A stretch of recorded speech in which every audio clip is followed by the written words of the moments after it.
When social proof can backfire and send people running for the hills.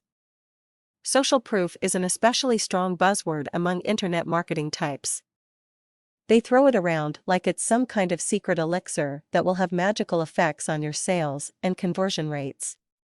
Even in non-marketing circles, people talk of social proof like it's the essential ingredient in anything persuasive. First of all, not a lot of people really understand social proof, so let's take a look at it. Most people rightly assume that if you've got some testimonials on your webpage, then you've got social proof. But this is just the tip of the iceberg. People will put up a couple quotes from customers and think it's good enough. But imagine that you are walking down the street and you see 3 people in line at a hot dog stand. Assuming you are hungry and you're kind of half looking for something to eat, will this be enough to persuade you? Maybe, maybe not. Now assume that you see the same hot dog stand, only business is booming.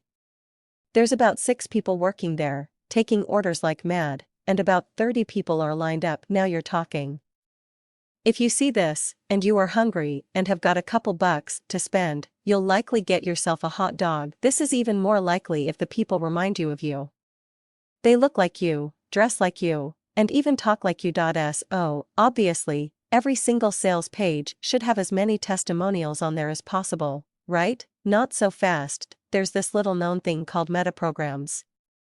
It's a little known aspect of NLP that few people understand, let alone appreciate. Metaprograms are the unconscious filters that run our lives. It's how we see the world.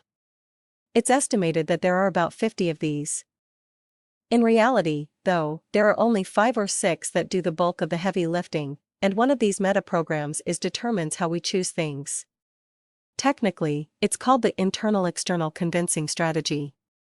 This means that when some people make a decision, they only listen to their internal voice. When other people make a decision, they only listen to the voice of others. Naturally, externally driven people are much more susceptible to social proof. If somebody comes across your website, and they are internally driven, they probably won't even notice all those testimonials you've got. This means that unless you can describe your product in terms they'll appreciate, they won't even bother. This is trouble for people who think that all they need are about 50 testimonials, and that will be enough to sell their product. Far from it. As Yogi Berra famously said, nobody goes there anymore. It's too crowded.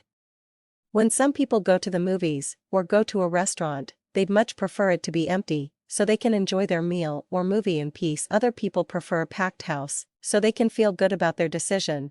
Is either method better or worse?